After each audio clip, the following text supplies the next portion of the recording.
Abrimos nuestras Biblias al libro de Génesis, capítulo 1. Génesis, capítulo 1.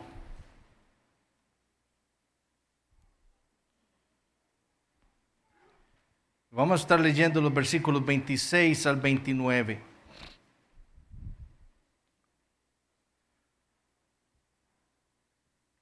Amén. Dice así la palabra de Dios. Entonces dijo Dios: hagamos al hombre a nuestra imagen, conforme a nuestra semejanza, y señoree en los peces del mar, en las aves de los cielos, en las bestias, en toda la tierra, y en todo animal que se arrastra sobre la tierra. Y creó Dios al hombre a su imagen, a imagen de Dios lo creó, varón y hembra los creó.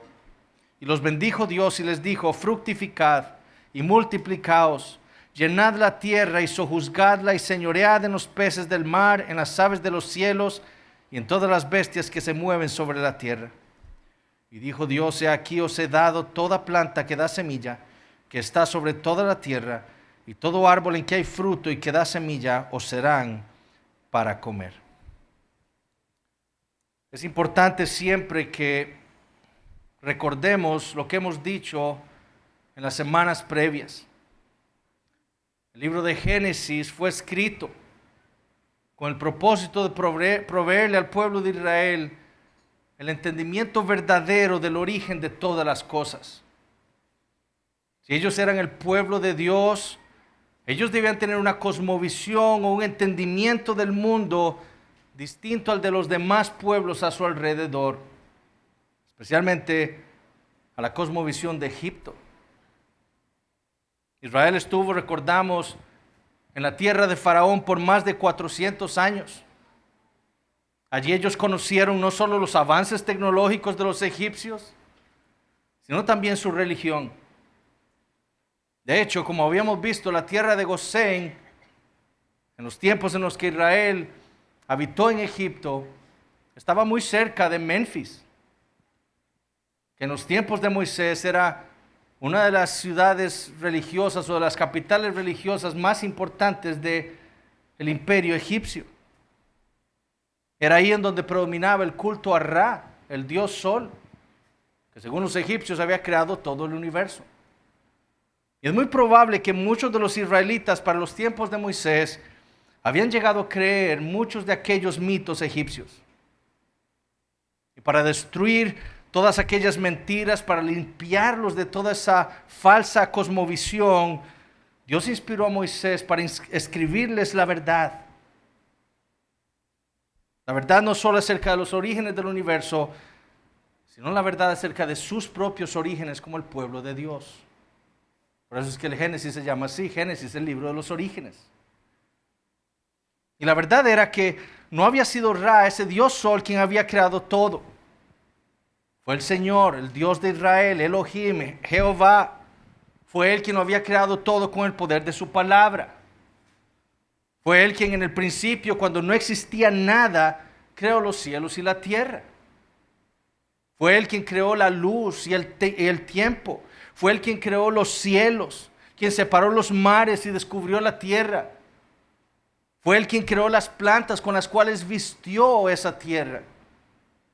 Y el sol, que aún no estaba en el principio, llegó a existir por la misma palabra de Dios. Dios habló y el sol, la luna y las estrellas llegaron a existir. Lo mismo hizo Dios para crear todos los animales. Con el poder de su palabra, creó los peces, las aves del cielo y todos los animales que habitan la tierra. Y todo fue bueno.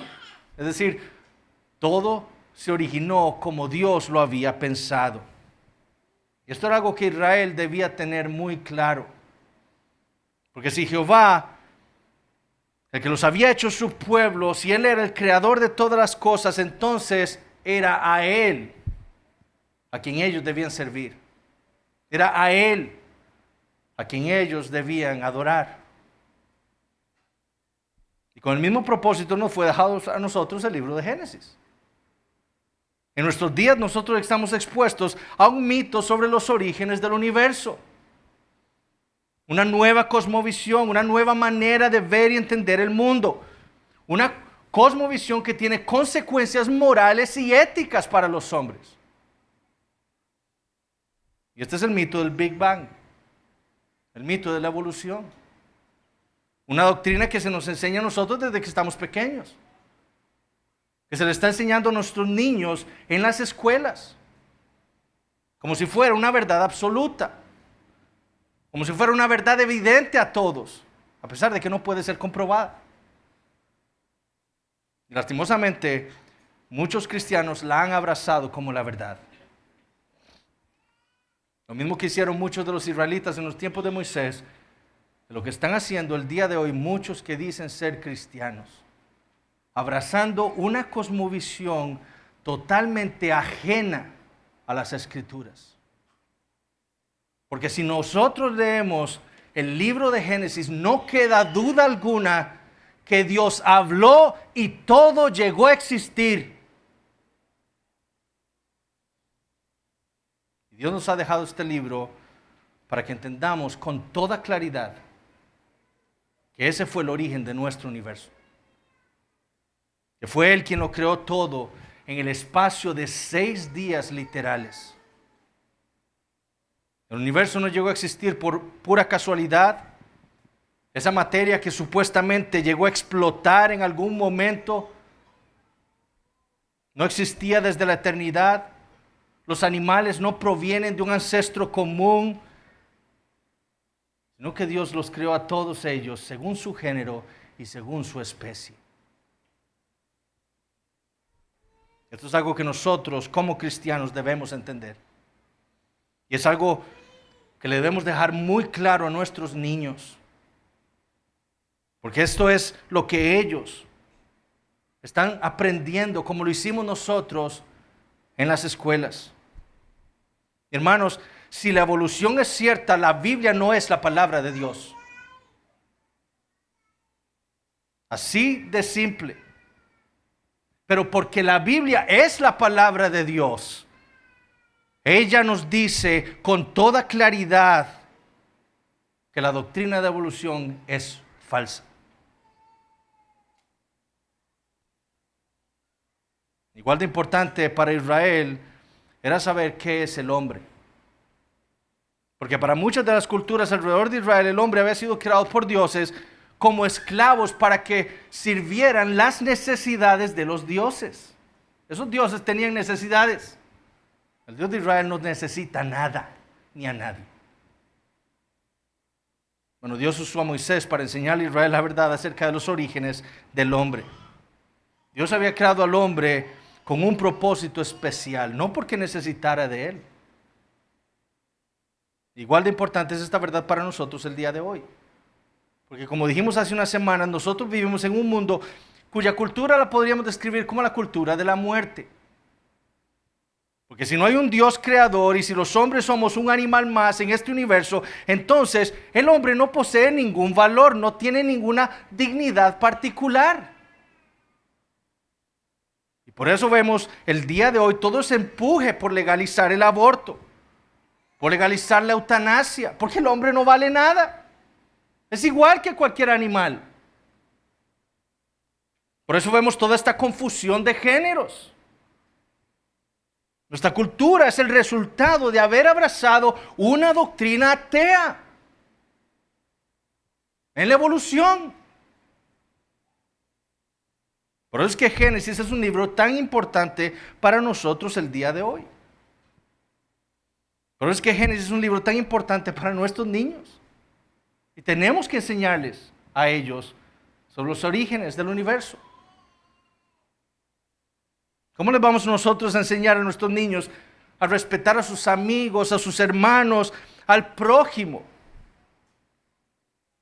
Si no les enseñamos a nosotros quién nos creó, cómo nos creó y por qué nos creó. Como nos enseña el libro de Génesis. Nosotros debemos tener claro, como nos enseña y como hemos visto ya, que el hombre es una criatura de Dios. Como criatura es totalmente dependiente de Él. Pero a diferencia de las demás criaturas, el hombre fue hecho a imagen de ese Dios. Y esto significa que a diferencia de todas las demás criaturas de Dios, El hombre fue creado para reflejar y representar a Dios en la tierra. Eso es lo que significa ser hechos a imagen de Dios. Que fuimos creados para reflejar y representar a Dios en la tierra. Y como vimos hace 2 semanas, nosotros reflejamos a Dios de varias maneras. Dios es espíritu. Bueno, Dios nos creó con un alma, como seres también espirituales. Dios es sabio y nos dio inteligencia para crear cosas. No ex nihilo como Dios, porque nosotros no somos Dios, solo Dios puede crear ex nihilo. Pero nosotros creamos de cosas ya creadas. ¿Por qué? Porque Dios es creador y es sabio y tiene inteligencia y nosotros somos inteligentes también. Dios es veraz. Y esa es la razón por la cual, como dijimos hace 2 semanas, nosotros podemos tener una ética cristiana y saber la verdad, saber distinguir el bien del mal. Dios es bueno. Y es por eso por lo que nosotros podemos ser bondadosos con otras personas. Dios habla. Y esa es la razón por la cual nosotros nos podemos comunicar. Adán hablaba con Dios. Dios es un ser social. Él ha vivido en una comunidad de 3 por la eternidad. El Padre, el Hijo y el Espíritu Santo. Y porque Dios es un ser social, nosotros nos hizo seres sociales. El instinto natural del hombre es vivir en comunidad. El aislamiento, el querer andar solo, apartado de otras personas, eso es producto del pecado. No de cómo Dios nos creó. Pero ser la imagen de Dios también significa que nosotros vamos a representar a Dios en la tierra. Y es lo que vamos a estar viendo en esta tarde. La imagen de Dios en el hombre como aquello que hace al hombre y solo al hombre el representante de Dios en el mundo. Lo vamos a ir viendo 2 puntos. Primero vamos a ver al hombre como el representante de Dios en la tierra y segundo, lo que significa para el hombre ser el representante de Dios en la tierra. Entonces veamos el primer punto, el hombre como el representante de Dios en la tierra y vamos a leer nuevamente el versículo 26. Entonces dijo Dios, hagamos al hombre a nuestra imagen, conforme a nuestra semejanza, y señoree en los peces del mar, en las aves de los cielos, en las bestias, en toda la tierra, y en todo animal que se arrastra sobre la tierra. Como hemos dicho, este consejo divino que tenemos en este versículo, este consejo intratrinitario, es una clave para nosotros de que la creación del hombre es algo muy diferente a la creación de todo lo demás. Esa frase, hagamos al hombre a nuestra imagen, conforme a nuestra semejanza, nos deja claro que el hombre no es un animal más. Hay algo especial en él. Eso es lo que Moisés nos quiere dar a entender. Eso es lo que Dios, inspirando a Moisés, nos da a entender a nosotros con esa frase. Y lo especial del hombre, aquello que lo hace diferente, es que él fue creado a imagen de Dios, conforme a su semejanza. Esto no quiere decir, como también habíamos dicho hace unas semanas, y como dicen algunos falsos maestros, que nosotros somos pequeños dioses. Eso no es lo que quiere decir. Lo que quiere decir es que el hombre refleja algo de Dios, pero también el hombre representa a Dios en la tierra. Es decir, la consecuencia inmediata de haber sido creados a imagen de Dios es el señorío o el dominio que tiene el hombre sobre toda la tierra. Notemos que esto es precisamente lo que se nos dice en el versículo 26. Vean lo que está implicando este versículo. Hagamos al hombre a nuestra imagen, conforme a nuestra semejanza, ¿y qué dice? Y señoree. La consecuencia inmediata de haber sido creados a imagen de Dios es el dominio o el señorío del hombre sobre la tierra. Lo que Dios nos está diciendo por medio de Moisés es que lo que implica portar la imagen de Dios es el señorío o el dominio del hombre sobre todo lo creado. Vean lo que dice, y señoree en los peces del mar, en las aves de los cielos, en las bestias, en toda la tierra y en todo animal que se arrastra sobre la tierra. Y yo no sé si a ustedes les parece eso interesante. A mí sí me parece muy interesante lo que hace Moisés ahí. Porque vean lo que dice al final. Él pone al final, y en todo animal que se arrastra sobre la tierra. Moisés pudo haber dicho o incluido a los animales rastreros entre todas las bestias. Él pudo haber dicho, y señoré en los peces del mar, en las aves de los cielos, en las bestias, en toda la tierra, y punto. Pero al final pone, y sobre todo animal que se arrastra sobre la tierra. Yo creo que esto es para que cuando lleguemos a Génesis 3 entendamos cuál fue el pecado de Adán. Él rechazó ese señorío de Dios. No cuidó del Edén. No señoreó sobre un animal que iba a entrar rastrero al Edén. Ahora, ese término señorear en el original significa simplemente gobernar o señorear, ser señor de algo, de alguien. En el Antiguo Testamento aparece en esta misma forma en la que la tenemos aquí en 22 ocasiones. Y en la mayoría de ellas aparece para describir relaciones entre personas. Por ejemplo, Dios cuando le habla a los amos acerca de sus criados y cómo ellos deben cuidar o tratar a sus criados, dijo esto en Levítico 25:43.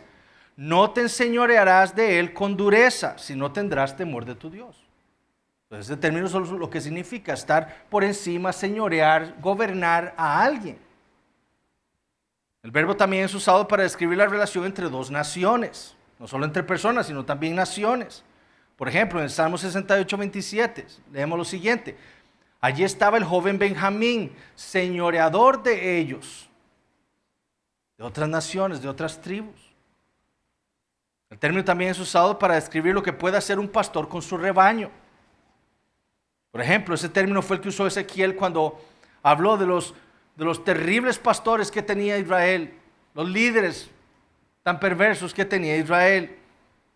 En Ezequiel 34:4 leemos, no fortalecisteis las débiles, ni curasteis la enferma, no vendasteis la perniquebrada, no volvisteis al redil la descarriada, ni buscasteis la perdida, sino que dice, sino que os habéis enseñoreado de ellas con dureza y con violencia. Las gobernaste con violencia, con dureza. Como vemos entonces, el término significa ese señorío o gobierno de una persona o de una nación sobre otro. Un señorío que puede ser duro, como hicieron los líderes de Israel en los tiempos del profeta Ezequiel. Sin embargo, este señorío que Dios le dio al hombre, al que creó a su imagen, no debía ser un señorío así de la creación. Como representante de Dios en la tierra, el hombre debía representar o reflejar o gobernar o señorear con compasión, como Dios, no como un déspota, no como un explotador, no como un abusador, sino como gobierna Dios el mundo. Él es el rey del universo y Él no gobierna el mundo como un déspota, como un tirano, como alguien que está explotando la creación. No, Él la gobierna con cuidado. Y de la misma manera el hombre fue creado para señorear la tierra. No para explotar sus recursos naturales, para destruir bosques masivamente, para extraer minerales, trayendo otras consecuencias al medio ambiente, matando animales por placer. Yo recuerdo cuando yo era niño, estábamos en la playa en un paseo y cuando uno recuerda estas cosas, uno puede notar la perversidad del corazón hasta de uno como niño. Y habían unos sapos ahí en la playa, unos sapos que no nos estaban haciendo absolutamente nada a nosotros. Como niños agarrábamos piedras para tratar de matarlos y aplastarlos. Eso no es señorear. Eso es abusivo.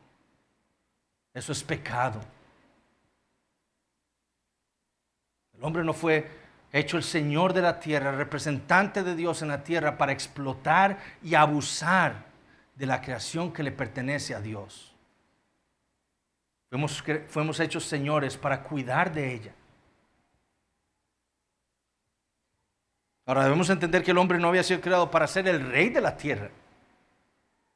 El hombre no era el rey de la tierra. ¿Quién era el rey de la tierra? Dios.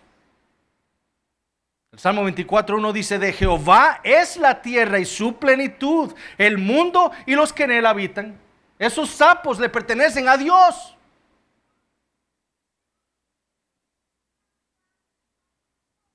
Dios es el dueño. Él es el rey. El hombre simplemente es su representante. Un administrador que le rinde cuentas al dueño. Esto quiere decir que todos y cada uno de nosotros somos responsables delante de Dios del señorío al cual el Señor nos ha llamado. Dios nos ha puesto sobre ciertas cosas en nuestra vida. Y somos responsables de esas cosas delante de Dios. De cómo los estamos señoreando, de cómo los estamos cuidando, de cómo estamos administrando esas cosas. Pero nosotros señoreamos sobre la tierra porque portamos la imagen de Dios. Pero porque portamos su imagen, debemos representar entonces fielmente el señorío de Dios sobre su creación. Y esto lo hacemos haciendo el bien. ¿Cómo cuida Dios de la creación? Con bondad, con misericordia, proveyendo. El profeta Miqueas en Miqueas 6:8 dijo: oh hombre, Él te ha declarado lo que es bueno. ¿Y qué pide Jehová de ti? Solamente hacer justicia. ¿Cómo debemos señorear sobre la tierra? Con justicia. No con perversidad, con justicia.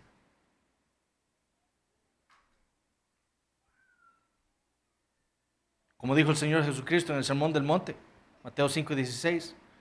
Así alumbre vuestra luz delante de los hombres para que vean vuestras buenas obras.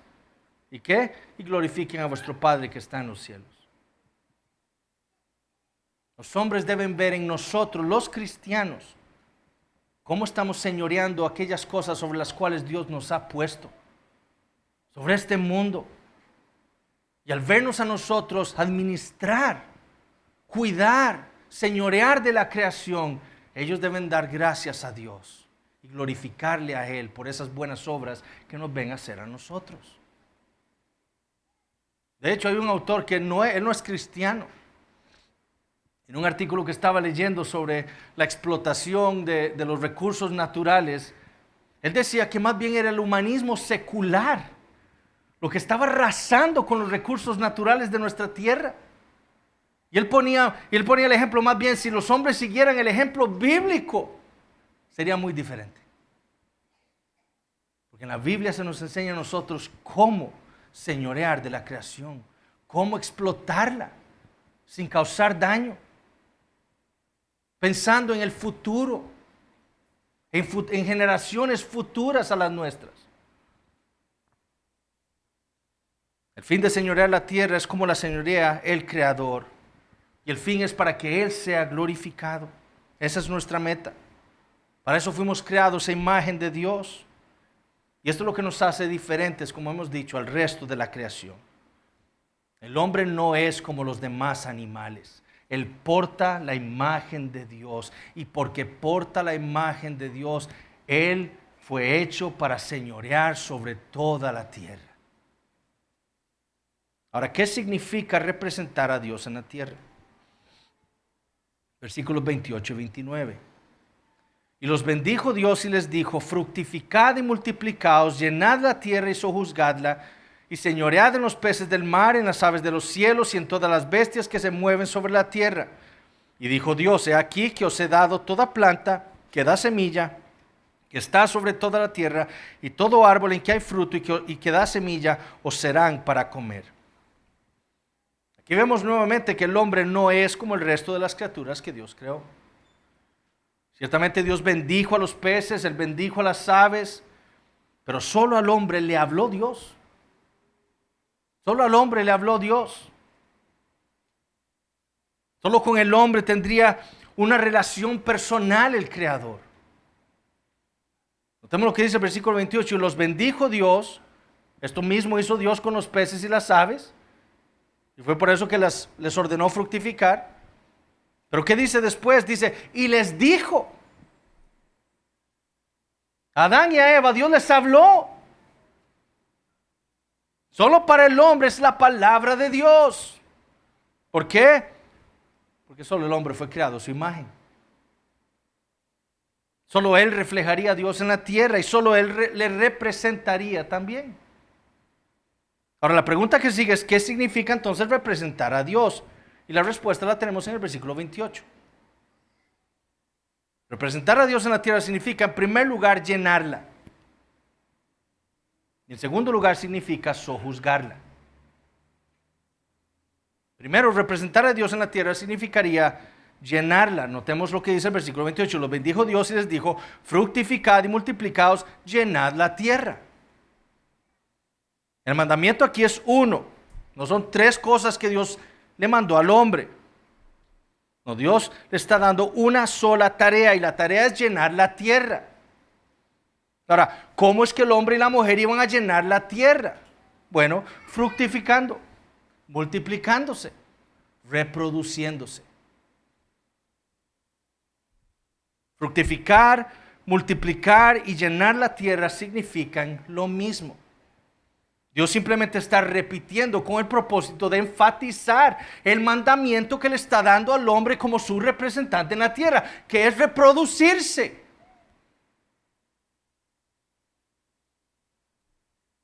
Recordemos que la repetición es la manera en la que la Biblia enfatiza cosas. Lo que Dios nos está enfatizando es que portar la imagen de Dios implica el mandamiento de reproducirnos. Si el hombre iba a representar a Dios en la tierra, entonces debía reproducirse. Este es el mandato reproductivo de Dios para el hombre. Como escribió Richard Phillips, la obra de Dios requiere de más trabajadores. Más hombres que portaran la imagen de Dios. Eso era lo que era necesario para señorear sobre toda la tierra. Y por eso el mandato de reproducirse. Así como Dios llenó la tierra que Él había creado, asimismo el hombre debía llenarla, pero ahora con otros portadores de la imagen de Dios para señorear sobre ella para la gloria de su Creador. Y por eso es que Dios creó al hombre con esa capacidad para reproducirse.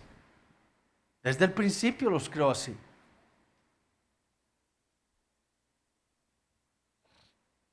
Segundo, representar a Dios en la tierra significa sojuzgarla.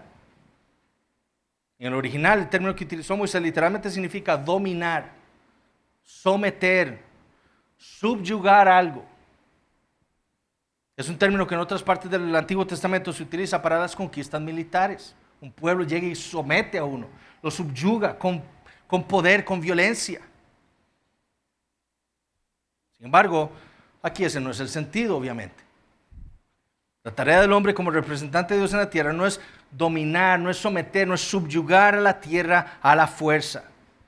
Se trata más bien de imitar a Dios, dominando la tierra para el avance, para la prosperidad del planeta, para el avance y la prosperidad de la raza humana, para la gloria de Dios.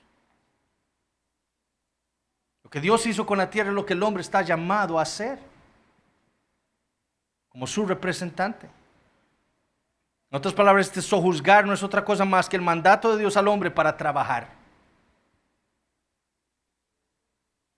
El hombre no solo debía reproducirse, él también debía trabajar.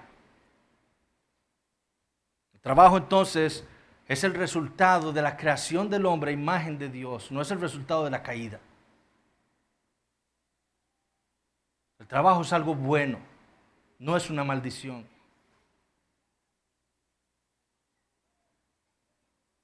Así como Dios trabaja, así como Él trabajó al crear el mundo, así el hombre que porta la imagen de Dios también debe trabajar.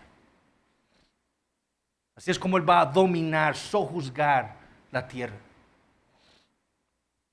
Y aquí en Génesis implica muy probablemente el trabajo de la agricultura,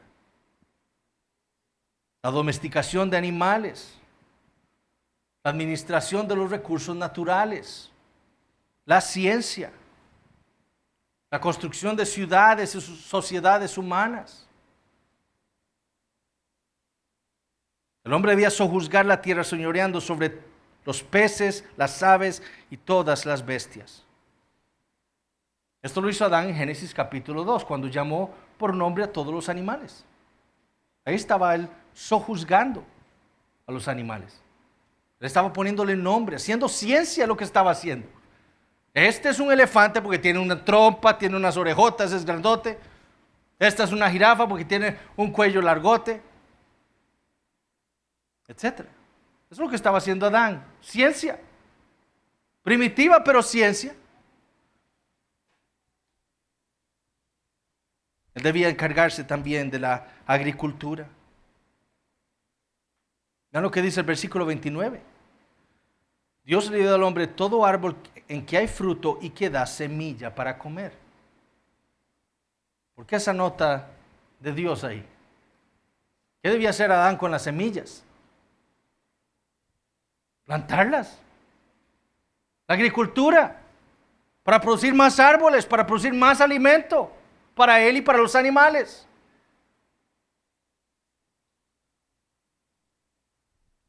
Domesticar animales, entrenarlos para el bien de la humanidad, para el bien del planeta, para el desarrollo de la tierra. Los animales inicialmente no era para comérselos. Como veremos después, al hombre lo que le fue dado fueron las plantas y las frutas para comer. Los animales inicialmente no eran para comer. Eran para domesticarlos y para usarlos para el bien, para el progreso. Antes de la entrada del pecado al mundo, los hombres eran vegetarianos, como todos los animales. De hecho, no sé si ustedes recuerdan esa imagen en Isaías, esa imagen escatológica del león y el cordero juntos. ¿Por qué es juntos el cordero y el león? Porque desde la caída del pecado, el león se devora a ese cordero. Pero en la visión escatológica, el león y el cordero son amigos. Están juntos, en paz. ¿Por qué? Porque no hay pecado. Porque así fue como fue creado el león y el cordero. Vegetarianos, no se comían, el león no comía corderitos.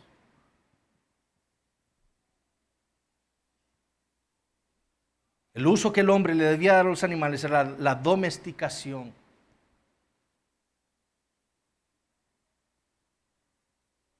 También debía trabajar en la creación de sociedades humanas, ciudades. ¿Qué hizo Caín cuando después de que fue echado, obviamente, de la presencia de Dios por su pecado al matar a su hermano Abel? ¿Qué hizo cuando conoció a su esposa y tuvo un hijo, a Enoc? Dice Génesis 4:17, y conoció Caín a su mujer, la cual concibió y dio a luz a Enoc y edificó una ciudad. ¿Por qué Caín edificó una ciudad? Bueno, porque él portaba la imagen de Dios. Ya estaba corrompida por el pecado, pero él portaba la imagen de Dios.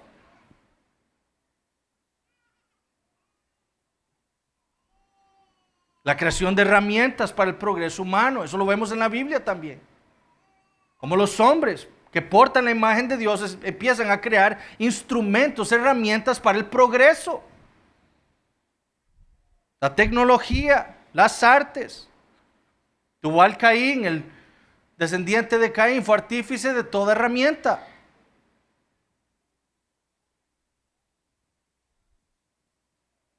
Y todo esto lo hace el hombre para la gloria de Dios. Para eso señorea, para eso juzga, domina la creación. No para explotarla, sino para el progreso. Para eso fue creado. Para el progreso. Para la gloria de Dios. Como escribió Alasdair Payne Al trabajar, nosotros deberíamos estar contribuyendo al bien del mundo. Para eso fuimos creados.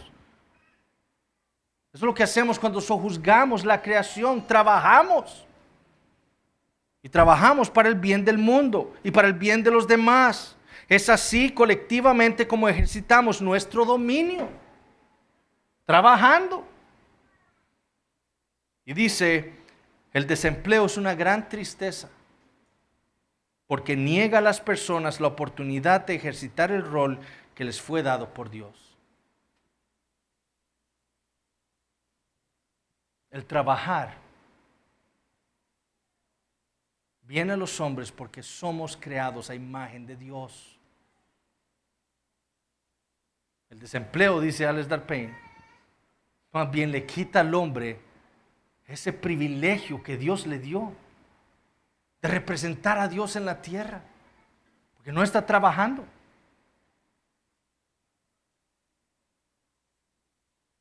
Entonces, representar a Dios en la tierra significa llenarla y sojuzgarla, reproduciéndonos y trabajando para el avance de la sociedad, de la raza humana, para el avance del planeta, para el mejoramiento de este lugar en donde nosotros vivimos. Así fue como fuimos creados. Esa fue la intención de Dios al inicio. Para eso nos creó a su imagen.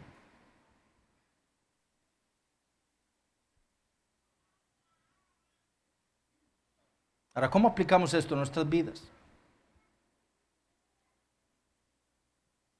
Bueno, lo primero que tenemos que hacer es reconocer que nosotros, por causa de nuestro pecado, tenemos esa imagen de Dios totalmente corrompida ahora por nuestro pecado. Ya nosotros no vamos a reflejar a Dios en la tierra, porque Dios es bueno y el hombre ahora en su pecado es perverso. Porque Dios es justo y el hombre ahora en su pecado es injusto. Porque Dios es espíritu y el hombre ahora es carnal en su pecado. Porque Dios es un ser social, el hombre es ahora egoísta y vive solo para sí mismo. Porque Dios es creativo y el hombre es más bien ahora en su pecado destructivo.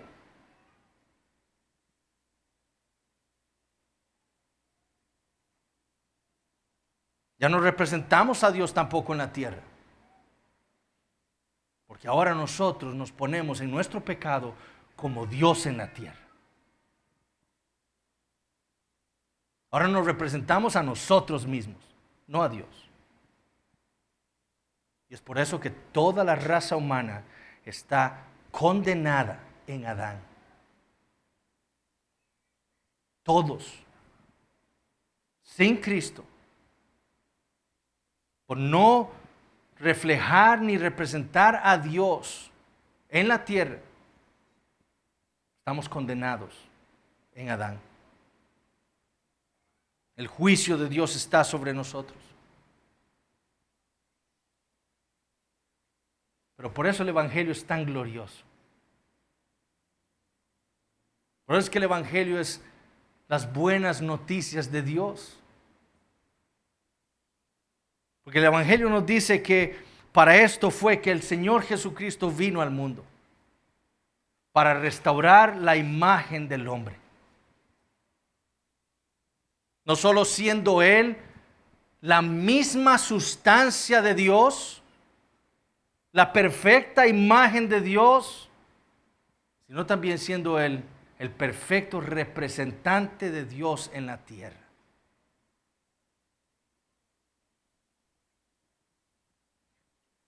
Jesús reflejó a Dios a la perfección. Y Él representó a Dios a la perfección. Él sojuzgó la tierra perfectamente. Le dijo a los demonios, salgan. Curó enfermedades. Calmó la tempestad. ¿Por qué? Y eso fue lo que el hombre debía hacer.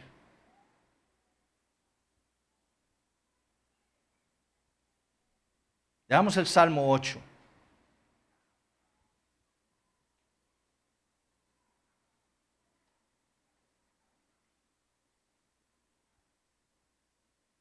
Salmo 8 dice: oh Señor, Señor nuestro, cuán glorioso es tu nombre en toda la tierra, que has desplegado tu gloria sobre los cielos.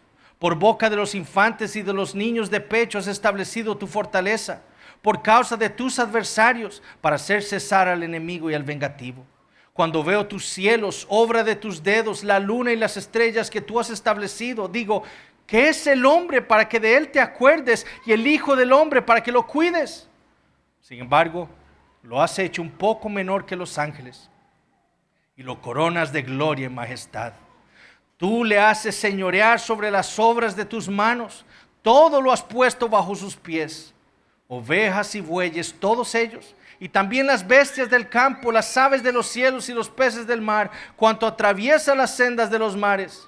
Oh Señor, Señor nuestro, cuán glorioso es tu nombre en toda la tierra. Para esto fuimos creados. Poco menor que los ángeles, dice aquí. Pero fuimos creados para señorear sobre toda la creación, como el representante de Dios en la tierra. Pero esto lo despreciamos nosotros. ¿Qué hizo Jesús? Ahora leamos Hebreos capítulo 2.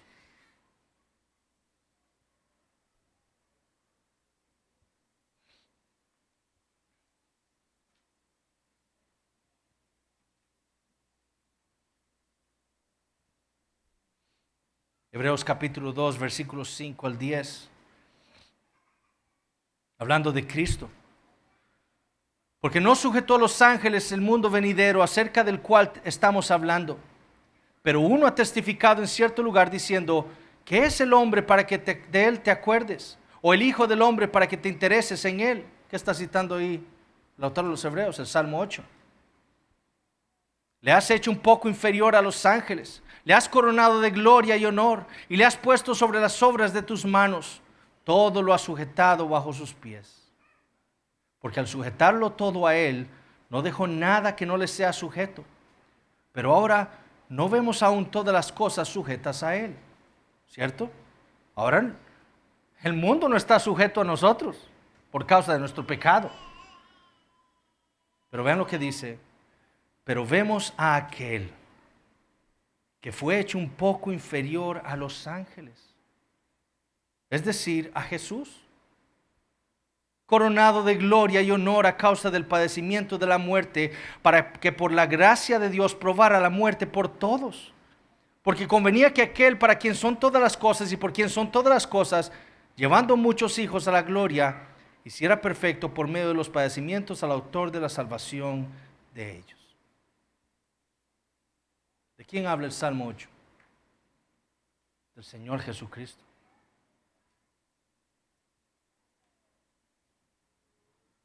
Jesús vino a este mundo para reflejar y representar a Dios perfectamente.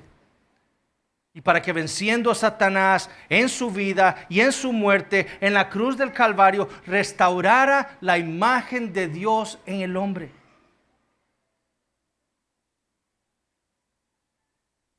Así es que nosotros estamos siendo conformados a la imagen de Cristo. Porque Cristo, por medio de su Espíritu Santo y su palabra, está restaurando la imagen de Dios en nosotros. Esto fue lo que Cristo vino a hacer. Él vino a dar su vida para salvarnos, para restaurar la imagen de Dios que habíamos perdido en Adán, que había sido, no perdido, que había sido corrompida en Adán. Él vino a restaurar eso.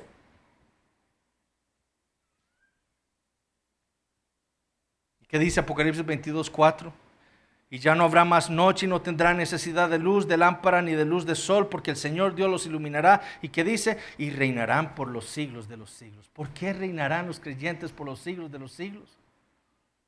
Porque en la gloria tendrán la imagen de Dios hecha perfecta nuevamente.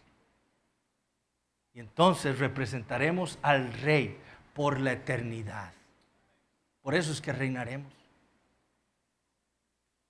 Ahora en esta vida, Dios está restaurando en nosotros la imagen de Dios. Y el cristiano entonces debe vivir una vida que refleje cada vez más y representando cada vez más a Dios aquí.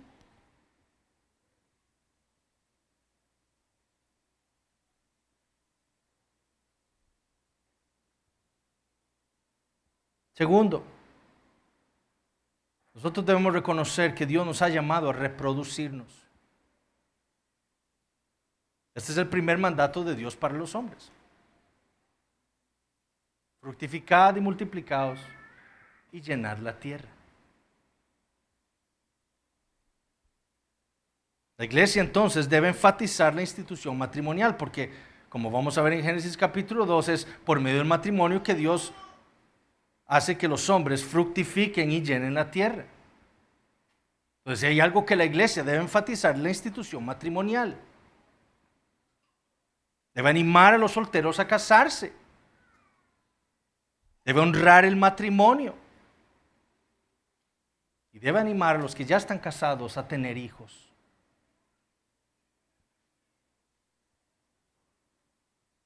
Nuestro mundo hace todo lo contrario. ¿Qué es lo que hace el mundo? Más bien desincentivan a los hombres a no tener hijos. Le venden a las personas una mejor vida sin hijos, mayor placer, mayor éxito, mayor libertad. Pueden salir todas las noches de la semana porque no tienen hijos a quien cuidar. Pueden irse de viajes cuando quieran porque no tienen que gastar dinero en colegios o en ropa o en comida para los niños. Eso es lo que hace el mundo. El mundo ahora tiene perrijos.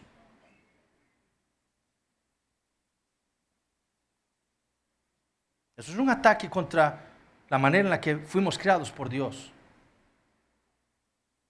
Dios le ordenó al hombre reproducirse y el hombre ahora en su pecado dice, no, yo tengo perrijos. Yo no me voy a reproducir.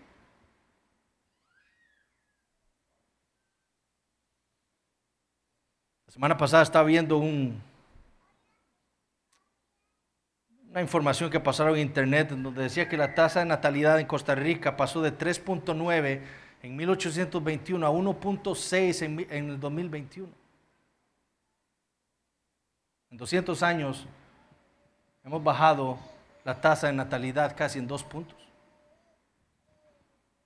En Estados Unidos desde 1980 ha venido un descenso en la tasa de natalidad entre los evangélicos. Y al día de hoy es igual que el mundo. Una revista en los Estados Unidos cristiana dice esto: evangélicos con niños son cada vez más difíciles de encontrar. Nosotros entendemos que la reproducción, el reproducirnos no define el matrimonio, ¿cierto?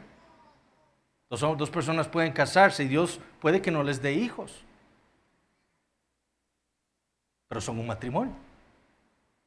Entonces, la reproducción, la capacidad de reproducirse no define un matrimonio. Pero este es el primer mandato de Dios para el matrimonio, es reproducirse. Llenen la tierra. Los cristianos deberíamos ser entonces pro hijos. Deberíamos apreciar a los niños. Deberíamos apoyar a nuestras familias. Deberíamos orar por nuestras familias, por los casados, por los que están intentando tener hijos. ¿Qué dice el Salmo 127? Versículos 3 al 5. He aquí, don del Señor son los hijos, y recompensa es el fruto del vientre. Como flechas en la mano del guerrero, así son los hijos tenidos en la juventud. Bienaventurado el hombre que de ellos tiene llena su aljaba, no serán avergonzados cuando hablen con sus enemigos en la puerta. ¿Qué se nos está diciendo aquí? Bueno, primero no se nos está diciendo que la esterilidad es una maldición. Los hijos son un don, pero no se nos está diciendo que la esterilidad es una maldición. Tampoco se trata de que vamos a tener un montón de hijos que no vamos a poder cuidar. Eso tampoco es lo que está diciendo el Salmo. El Salmo lo que está diciendo es que nosotros, como el pueblo de Dios, debemos ver a los hijos como un regalo de Dios. Y si nosotros creemos la palabra de Dios, debemos ver a nuestros hijos, a los hijos, como un regalo de Dios. Y deberíamos desear tenerlos.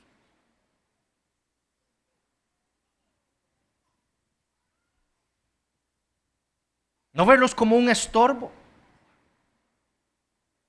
Estoy muy joven, quiero viajar, quiero avanzar más en mi carrera. Todavía no. Y así pasan los años y llegan a los 40 y no tienen nunca hijos. Por su egoísmo, por no creerle a Dios.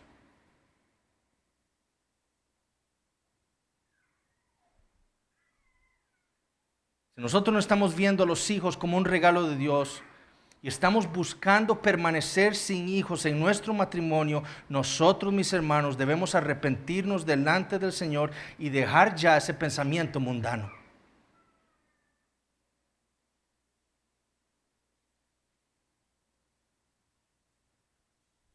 Llenad la tierra, llénenla de hijos, a los cuales ustedes evangelicen todos los días de su vida, a los cuales ustedes les puedan llenar la cabeza con el evangelio, con la palabra de Dios, orando por ellos para que Dios los salve y sean ellos cristianos y ellos puedan tener más hijos y puedan instruirlos a ellos en la palabra de Dios y Dios los salve a ellos y ellos tengan más hijos y llenemos el mundo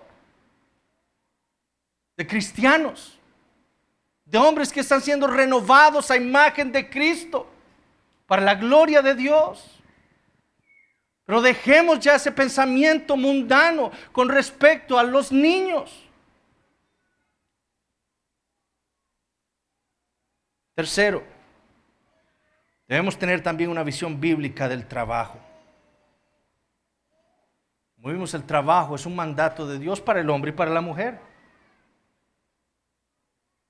Y les dijo, ¿a quién? A Adán y a Eva. Ambos son portadores de la imagen de Dios. El trabajo nosotros debemos verlo como algo bueno, no como una maldición. El trabajo inicia en Génesis 1, no en Génesis 3.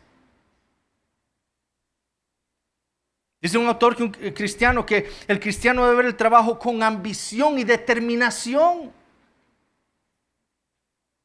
Debe verlo como un mecanismo para progresar, para proveer para las generaciones futuras. Nosotros no adoramos el trabajo, nosotros más bien damos gracias a Dios por el trabajo. Colosenses 3:17 dice, y todo lo que hacéis de palabra o de hecho, hacedlo todo en el nombre del Señor, dando gracias por medio de Él a Dios el Padre. ¿Cómo trabaja el cristiano entonces? Bueno, no como ese sueño americano. Trabaje toda su vida para ver qué tan rápido se puede pensionar usted.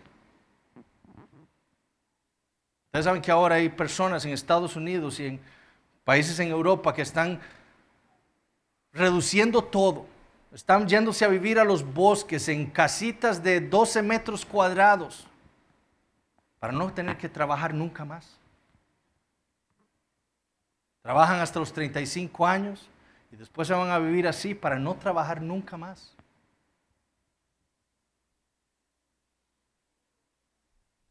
El sueño americano que le han vendido a los hombres es ese. Trabaje, ahorre bastante para pensionarse lo más temprano que pueda y gastar su vida en sus placeres.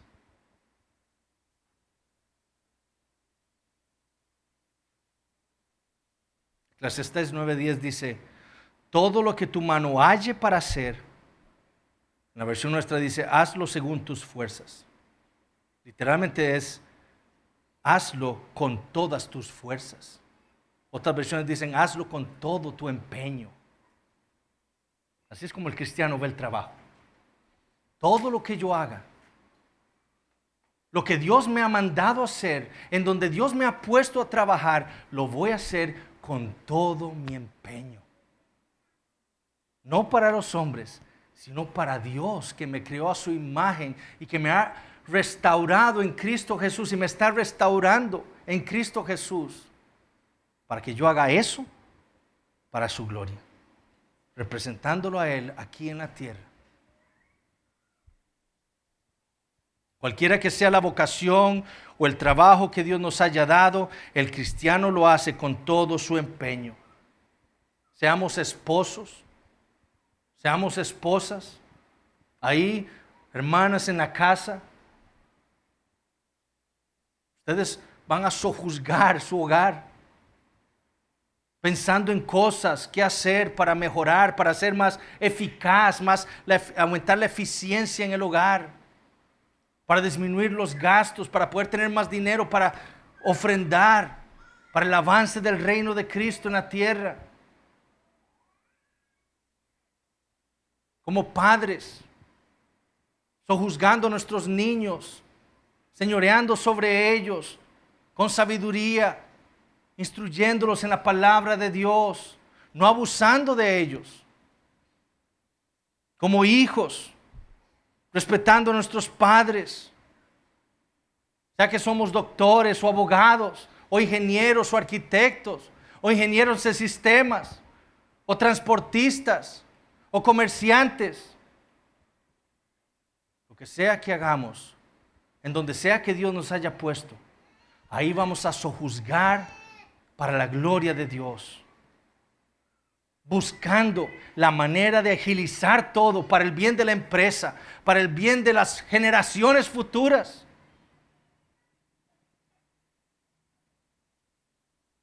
Y lo hacemos como responsables delante de Dios, queriendo serle fieles a Él nada más.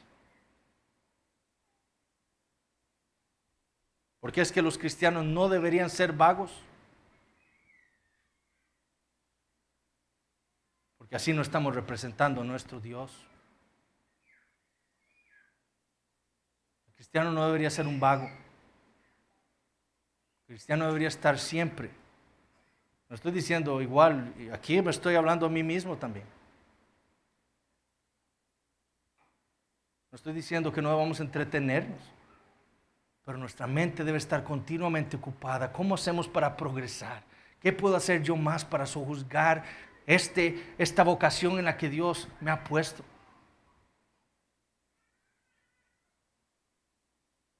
Niños, jóvenes, Dios los tiene en la escuela y esa es su vocación. Ustedes fueron creados a imagen de Dios y ustedes deben representar a Dios ahí en esa escuela. ¿Cómo? Aprendiendo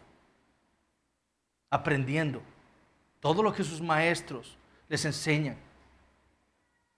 ¿Para qué? Para algún día poder hacer algo para el avance de la humanidad, para el progreso de su país, para el progreso de su familia.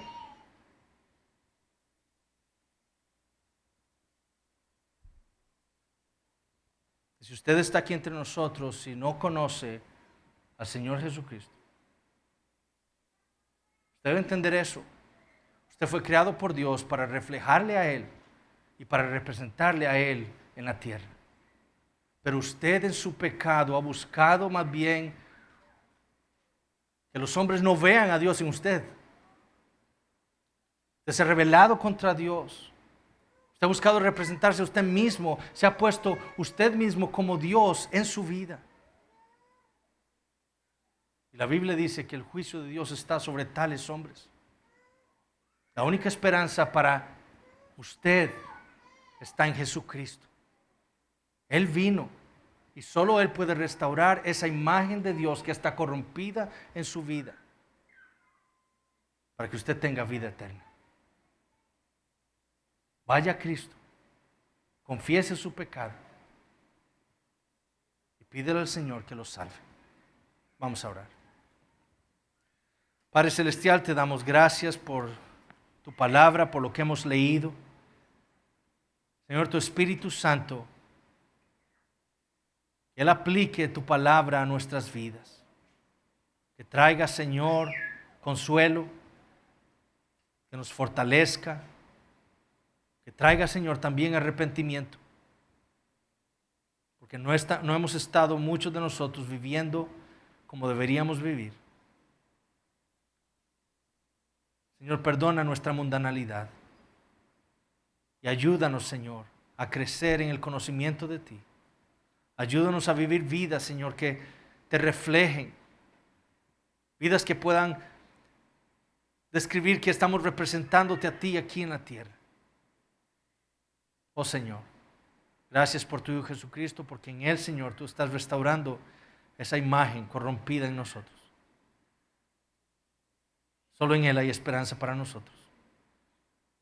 Ayúdanos, Padre, a seguir estudiando tu palabra y que ella dé fruto en nuestras vidas para tu gloria. En el nombre de Jesús oramos. Amén.